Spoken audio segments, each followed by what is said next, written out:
லகோனி நகர் தூய இக்னேசியஸ் தாழ்மையின் சாட்சி. Saint Ignatius of Laconi. Laconi நகர் தூய இக்னேசியஸ் 1701 1781.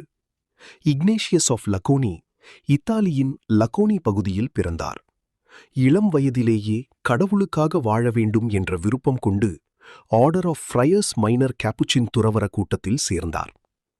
அவர் ஒரு எளிய சகோதரராக, லே பிரதராக வாழ்ந்து தினமும் வீடு வீடாகச் சென்று பிச்சை கேட்டு அதை ஏழைகளுக்கு பகிர்ந்தார்.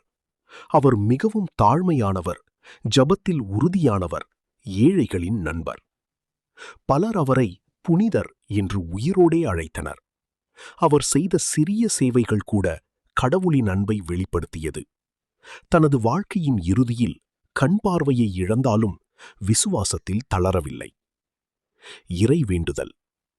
லகோனி நகர் தூய இக்னேசியஸே, தாழ்மையிலும் சேவையிலும் வாழ்ந்த பரிசுத்தரே, எங்களுக்கும் தாழ்மையான இதயத்தை அருள்வீராக. சிறிய செயல்களிலும் கூட கடவுளின் அன்பை வெளிப்படுத்தியது கடவுளின் அன்பை வெளிப்படுத்த உதவி செய்யும். ஏழைகளையும் தேவையுள்ளவர்களையும் அன்போடு சேவிக்க எங்களை வழிநடத்தும். எங்கள் வாழ்க்கையில் ஜப மனப்பான்மையை வளர்த்து உண்மையான விசுவாசத்தில் நிலைத்திருக்க அருள்வீராக. லகோனி நகர் தூய இக்னேசியஸே, எங்களுக்காக வேண்டிக் கொள்ளும். ஆமேன்.